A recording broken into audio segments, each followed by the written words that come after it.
Supposons que vous regardez une petite voiture verte. Vous recevez un ensemble d'informations visuelles et vous les interprétez, c'est-à-dire que vous en distinguez différents aspects tels que voiture, verte, petite. En vous basant sur les mêmes informations, vous identifiez donc différents types de phénomènes. Il y a l'objet voiture, la couleur verte et la taille petite. Eh bien, ces processus d'interprétation-là, c'est ce qu'on appelle des discernements. Et le résultat de ces discernements-là, c'est-à-dire le produit qui en sort, eh bien, c'est ce qu'on appelle des phénomènes. Quand vous dites « c'est petit », vous focalisez sur un aspect à une dimension. Quand vous dites « c'est vert », vous focalisez sur un aspect à deux dimensions. Et quand vous dites « c'est une voiture », vous focalisez sur un aspect à trois dimensions. Vous comprenez bien que ces différents aspects sont des facettes d'un même ensemble. Pourtant, si on demande à différentes personnes de décrire la même chose, eh bien ces personnes-là ne focaliseront pas forcément sur les mêmes aspects que vous. Certaines personnes diront d'abord que c'est une voiture verte, alors que d'autres diront plutôt que c'est une petite voiture.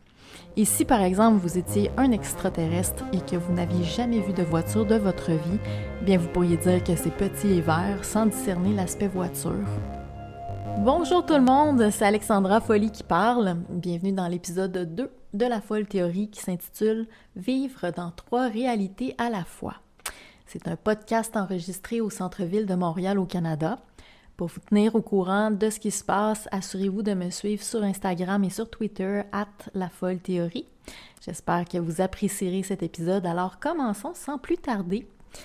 Dans cet épisode, je vais vous faire un petit résumé de la réalité dans laquelle on vit en utilisant une perspective de physique fondamentale.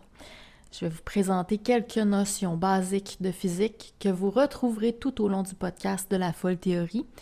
Et vous vous rendrez compte aussi qu'on retrouve ces notions-là dans notre vie de tous les jours. Donc, ça va vous donner une autre perspective sur la réalité que vous percevez au quotidien. Et c'est aussi ce vocabulaire-là qui va nous permettre de comprendre comment de mêmes informations mènent à des discernements différents. Cet épisode-là va possiblement vous sembler élémentaire un tout petit peu, mais il est essentiel parce que c'est important qu'on s'entende sur des bases que vous connaissez probablement un peu déjà. On va parler des trois premières dimensions d'espace, donc ça peut sonner quelques cloches chez vous. Donc avec cet épisode-là, on va venir fermer la boucle sur ce qu'on connaît des trois dimensions d'espace et aussi de ce qu'on connaît de l'espace-temps. Finalement, on va prendre ce bagage-là d'informations connues et moins connues par certains pour ensuite l'appliquer avec plus de justesse dans les épisodes suivants. Donc, tout d'abord, on va éclaircir ce que c'est que l'espace-temps. C'est essentiel parce que l'espace-temps, c'est à la fois la structure de la réalité physique, mais aussi de la réalité psychique de nos perceptions. Je vais vous parler aussi des sortes de phénomènes qu'on perçoit dans le domaine physique en fonction du nombre de dimensions. Donc, on va voir le genre de choses qu'on observe dans 1, 2 et 3 dimensions, et même on peut aller jusqu'à 6 dimensions. Ces différents ensembles dimensionnels-là forment notre vocabulaire perceptif et on les retrouve notamment dans le langage sous la forme de mots. En physique, c'est comme les briques de la réalité, et dans l'esprit, c'est comme les pixels de nos perceptions. Les nombres de dimensions, ce sont les éléments qu'on utilise pour interpréter notre environnement et pour concevoir toutes sortes de systèmes. Ces ensembles-là à tel ou tel nombre de dimensions sont en fait les bases qui font fonctionner nos croyances idéologiques et spirituelles. Ce sont les différentes logiques de discernement qui forment nos différentes façons de penser. Donc, c'est pour ça que ça va être super, super intéressant de plonger dans ces dimensions d'espace et de temps, parce que vous allez vraiment comprendre un paquet de choses suite à ça. Donc, ensemble, on va visiter les coulisses de ce qui nous paraît naturel sur la scène, c'est-à-dire dans ce qu'on perçoit du monde, et on va aussi voir l'envers du décor. Vous allez pouvoir saisir pourquoi il y a autant d'incompréhension et de conflits entre nous. Donc, vous allez voir les filtres et pas seulement ce qui en sort. Vous allez savoir pourquoi, qu'en considérant exactement les mêmes informations, deux personnes peuvent avoir des interprétations différentes l'une de l'autre et pourquoi aucune n'est plus intelligente ou plus stupide que l'autre. Alors, c'est quoi l'espace-temps?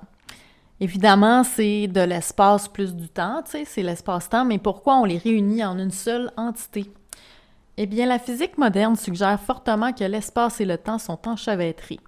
L'un n'existerait pas sans l'autre. Ils sont probablement d'ailleurs une seule et même chose.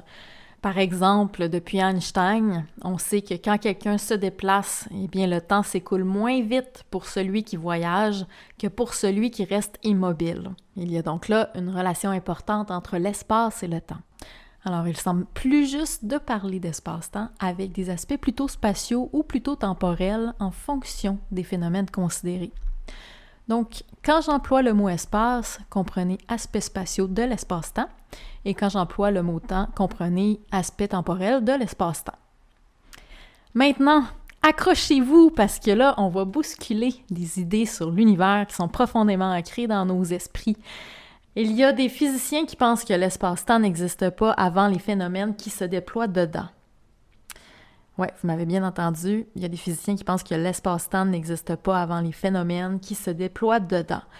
Ces physiciens-là pensent que c'est plutôt les phénomènes qui, en se produisant, génèrent l'espace-temps dans lequel ils se déploient et qu'en fait, ce sont les phénomènes qui vont conditionner les propriétés mêmes de l'espace-temps. OK, donc l'espace-temps, ça ne serait pas quelque chose qui préexiste aux phénomènes, ce seraient les phénomènes qui donnent des propriétés à ce qu'on appelle l'espace-temps.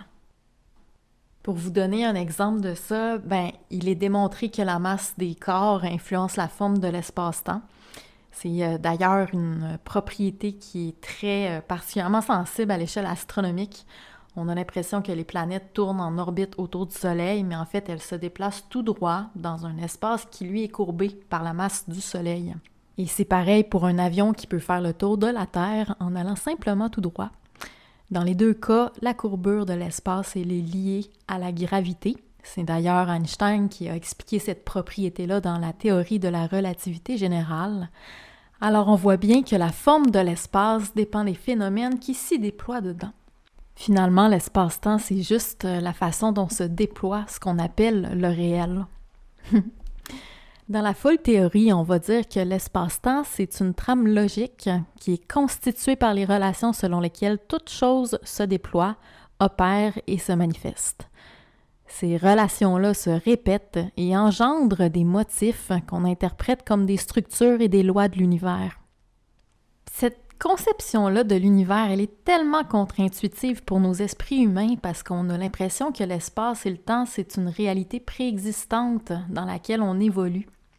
Et d'ailleurs, dans notre vie quotidienne, ça paraît faire sens, mais en fin de compte, l'espace-temps, ce n'est peut-être même pas réel. L'espace-temps, ce serait plutôt un ensemble de propriétés sans nature propre. Mais ces propriétés-là de l'espace-temps, elles existent bel et bien, et à travers la façon dont les phénomènes se déploient. Donc, on va porter une attention particulière aux phénomènes pour décrire les systèmes que l'on perçoit et qui nous apparaissent comme réels. C'est les propriétés des phénomènes qui se produisent qui vont nous permettre finalement de définir l'espace et le temps, et plus exactement, je dirais que ce sont les propriétés des aspects spatiaux et des aspects temporels de l'espace-temps. On est nous-mêmes des phénomènes d'espace-temps. On est nous-mêmes des ensembles de propriétés qui nous donnent notre subjectivité. Alors, c'est pertinent d'en savoir davantage aussi à ce sujet à cause de ça. C'est pertinent de savoir de quoi on est fait. Au niveau le plus primordial, c'est une voie pour comprendre ce qui nous différencie et ce qui nous rassemble. Alors, commençons donc par découvrir ces fameux aspects spatiaux-là. C'est quoi l'espace? Eh bien, l'espace, c'est la trame manifeste de l'espace-temps. Quand je dis manifeste, je veux dire les aspects apparents qu'on peut observer directement et aussi les aspects subtils, ceux qu'on peut percevoir mais indirectement. En d'autres mots, l'espace, c'est l'étendue au sein de laquelle toute forme, tout corps et toute substance se déploie et se situe. Maintenant, les aspects temporels. Alors, le temps, c'est l'aspect dynamique, c'est tout ce qui concerne l'activité des choses, l'interconnexion et le fonctionnement entre les choses. C'est l'étendue au sein de laquelle toute force, toute énergie et toute influence se déploie et bouge. À la différence de l'espace qui est la trame manifeste, le temps, c'est la trame opératoire de l'espace-temps. Quand je dis opératoire, ça peut être aussi matériel qu'une opération de calcul ou aussi matériel qu'une opération de chirurgie, pour donner un exemple. mais considéré en tant que processus. C'est, en d'autres mots, une combinaison de facteurs qui produit un résultat. Donc, l'univers, considéré dans les aspects les plus temporels possibles, serait en quelque sorte de l'information. C'est du code pur, totalement abstrait, syntaxique, algébrique et sans forme. Le temps, finalement, c'est ce qui relie toutes les choses. Pensez au Big Bang. Avant le Big Bang, tout était entrelacé, enchevêtré et tout était superposé, mais tout demeure lié et en contact, et ce, même après la grosse explosion. Pour ceux qui connaissent un petit peu de physique quantique, le phénomène d'intrication illustre bien que tout est resté lié dans l'univers. L'espace tel que je viens de le décrire, c'est juste la fonction qui nous donne l'impression qu'il y a des objets séparés. Alors que si vous considérez le continuum temporel tout entier, tout est encore connecté.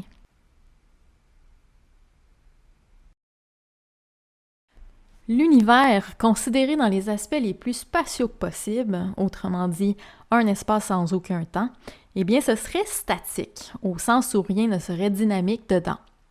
Il y aurait des objets à certains endroits, mais tout serait figé. Sans le temps, il n'y aurait pas d'opération, pas de mouvement, pas d'influence, et donc pas de perception non plus. Ce serait un présent perpétuel, sans compréhension possible, parce que tout discernement, toute interprétation implique une opération qui se déploie dans le temps. Tout serait là, mais rien ne serait discernable pour cette raison-là. Rendu là, j'espère que vous réalisez à quel point, en tant qu'individu, vous êtes représentatif de l'espace-temps. Vous avez un corps dans l'espace et qui change dans le temps. Vous recevez de l'information sur l'espace autour de vous et vous l'interprétez avec des opérations mentales dans le temps. Donc là, on vient de voir les différences entre les aspects spatiaux et les aspects temporels de l'espace-temps, mais il existe aussi des propriétés communes à l'espace et au temps, et ce sont les dimensions. Vous savez, les dimensions, comme quand on parle de 3 dimensions, on parle du type d'espace dans lequel des objets matériels peuvent se manifester. Au fait, c'est quoi une dimension? Eh bien, chaque dimension, c'est une portée d'espace-temps plus ou moins spatiale ou plus ou moins temporelle. C'est un axe qui permet de faire apparaître des choses. Par exemple, si je prends une surface, on est en 2 dimensions. Il y a 2 axes d'espace qui sont une longueur et une hauteur. Et si je rajoute à ça une profondeur, alors là, on a une 3e dimension d'espace et donc on est dans un espace en volume. Si on ajoute encore une dimension après la 3e, eh bien là, on est à la 4e dimension et ça ne peut plus être juste des aspects spatiaux et c'est là que les aspects temporels prennent le dessus. OK? 4e dimension, on rentre ça dans notre tête. Les aspects temporels embarquent. Là, on rentre dans la première dimension temporelle qui est la 4D. Ce 4e axe qui s'ajoute aux 3 dimensions premières, c'est du temps qui se déroule du passé vers le futur. Donc, c'est un temps linéaire selon lequel les objets vont bouger. C'est le temps linéaire tel qu'on le connaît. C'est une dimension de temps. Tout ça vous est familier, et si ça vous est familier, c'est parce qu'on a l'habitude de concevoir la réalité physique comme un ensemble à 3 dimensions d'espace et à 1 dimension de temps. C'est un monde dans lequel il y a des êtres et des objets en 3D qui bougent et qui se déplacent du passé vers le futur selon une dimension de temps. On peut dire que la 4e dimension, finalement, c'est le temps de notre vie quotidienne. Maintenant, si on sait qu'il existe un espace à 3 dimensions dans lequel on retrouve des corps et des objets matériels, alors c'est qu'il doit aussi y avoir des ensembles à 2 et à 1 dimension d'espace. Et quels sont ces phénomènes physiques qu'on peut identifier dans ces ensembles-là? Eh bien, commençons tout simplement par une dimension. Une seule dimension d'espace. C'est quoi un univers à 1 dimension? Une dimension, imaginez que c'est une ligne droite avec juste une longueur. OK? Il n'y a pas de largeur, il n'y a pas d'épaisseur, ni de profondeur. Vous comprenez que si une ligne n'a pas de largeur, on ne peut pas la voir. C'est comme la longueur d'un objet sans l'objet, tu sais. Donc, c'est quoi en fait? C'est une information. C'est juste une information. Par exemple, la hauteur d'une maison, ce n'est pas la maison. La hauteur de la maison, c'est sa grandeur mesurée sur un seul axe, une seule dimension, alors que la maison, elle, c'est un objet 3D. Elle a une hauteur, elle a aussi une longueur et une largeur, donc elle a 3 axes pour créer un volume. La maison, elle est concrète, mais sa hauteur, elle est abstraite. C'est une mesure qui peut exister hors de l'existence de la maison. Donc, c'est ça une dimension. Une dimension, c'est un ensemble qui n'a pas d'apparence, donc c'est un univers abstrait. Et dans un ensemble à une dimension, les phénomènes physiques qu'on peut identifier, ça c'est mon chat, les phénomènes qu'on peut identifier, c'est des segments d'espace ou de temps, ou alors les deux. Si c'est de l'espace, on parle d'une distance. Par exemple, une route d'1 kilomètre. Ou si c'est du temps, on parle d'une durée. Par exemple, un événement d'1 heure. Et si c'est de l'espace-temps, ben là, on va parler d'une vitesse. Par exemple, la vitesse de la lumière, c'est la mesure du déplacement du photon à la fois dans l'espace et le temps dans lequel le photon se déploie. Alors, vous voyez, dans un univers physique à une dimension, on peut mesurer des phénomènes de grandeur. Ce sont des distances, des durées et des vitesses. Une dimension, c'est pas les choses concrètes, c'est juste leur mesure. Tout ça, c'est bien physique, mais c'est abstrait. Je pense que la deuxième dimension, ça va plus vous parler parce que c'est un petit peu moins abstrait. Est-ce que vous avez une idée de c'est quoi un univers à 2 dimensions d'espace? C'est un ensemble dans lequel il y a 2 portées d'espace. Donc, quand je dis 2 portées, ça peut être des axes, là, c'est la même affaire. Donc, c'est 2 axes. Il y a une longueur et une largeur, mais pas d'épaisseur ni de profondeur. Donc, 2 dimensions d'espace, c'est une surface plane. C'est une superficie qui est plate, sans épaisseur. Par exemple, une image projetée sur un écran, c'est en 2 dimensions. L'image, elle est à la surface de l'écran. Et quand on dit que quelque chose est en surface ou que c'est superficiel, ça signifie que ça concerne les apparences. Alors, c'est dans l'univers à 2 dimensions que les apparences apparaissent. Contrairement à une seule dimension, un ensemble à 2 dimensions, c'est donc un univers qui peut être apparent même s'il n'est pas encore concret. Parce que pour que ça soit concret, il faudrait une 3e dimension, donc une épaisseur. Les phénomènes physiques qu'on peut identifier dans un ensemble à 2 dimensions d'espace-temps, ce sont des ondes et des vibrations. Notez que même si les vibrations se propagent généralement dans 3 dimensions d'espace, eh bien leurs caractéristiques apparaissent à partir de 2 dimensions d'espace-temps.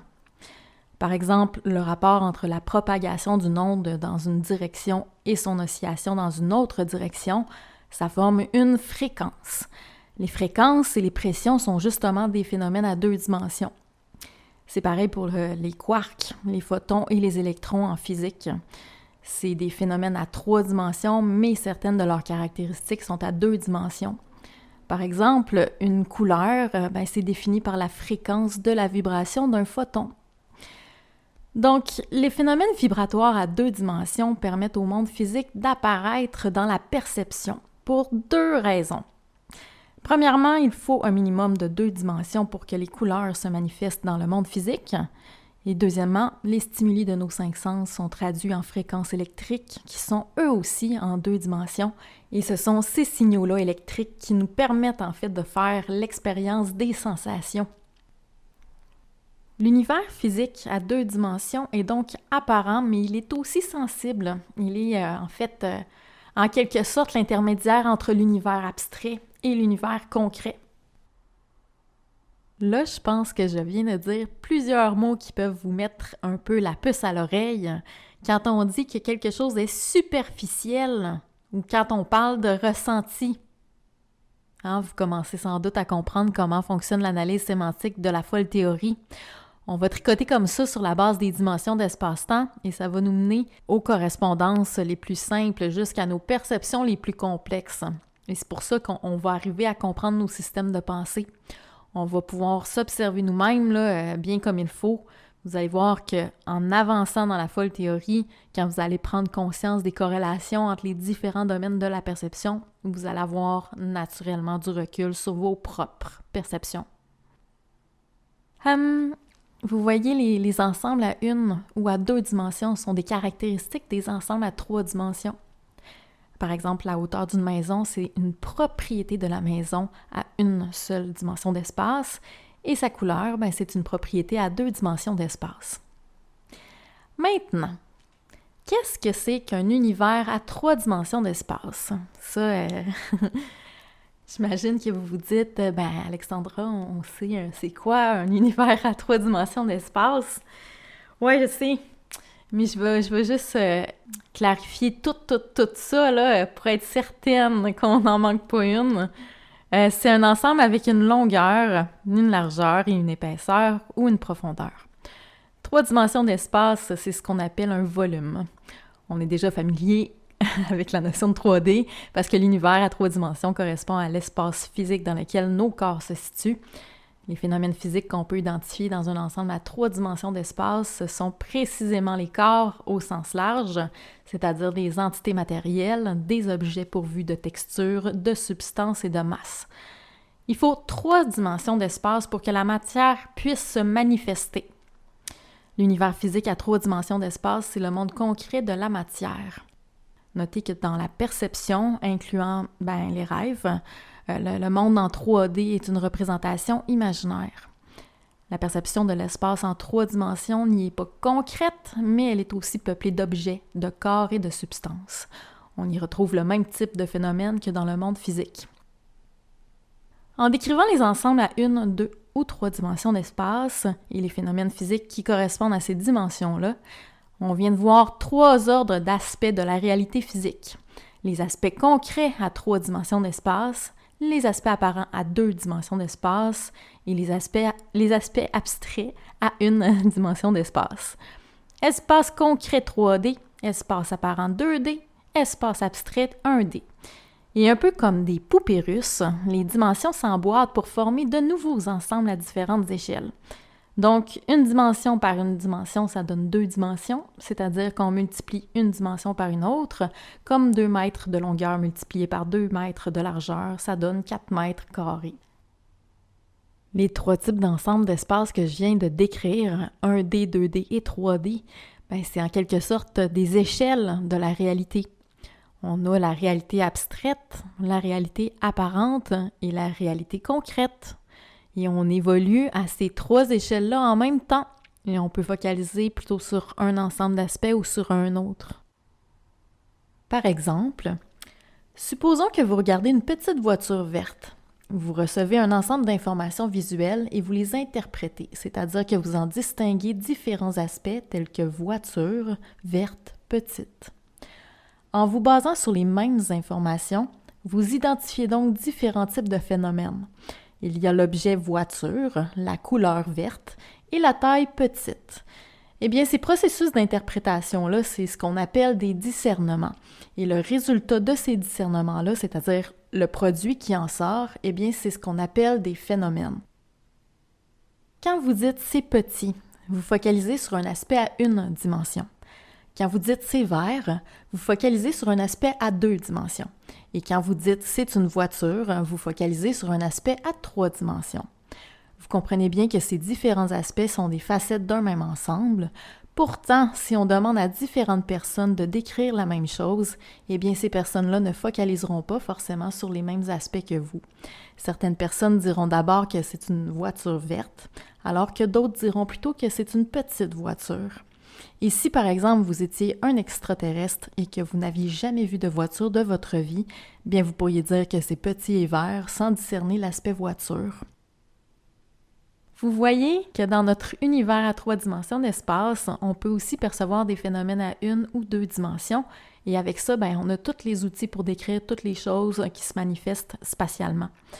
Cependant, il nous manque quelque chose pour décrire notre monde, et cette chose-là, c'est quoi? Et oui, c'est le temps, et ce sera d'ailleurs dans le prochain épisode.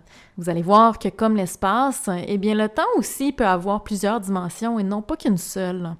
En réalité, le temps, c'est pas juste une ligne qui va du passé vers le futur. Vous trouverez probablement ça complètement fou, je suis d'accord, mais pourtant, sans le savoir, vous parlez tous les jours de phénomènes qui ont plusieurs dimensions de temps. Et c'est ça que va révéler l'étude de l'espace-temps via le langage. On est nous-mêmes des êtres à plusieurs dimensions de temps et beaucoup plus complexes qu'on le pense. Avec nos 3 types de réalité et nos 3 dimensions d'espace, on va aller maintenant chercher celle du temps.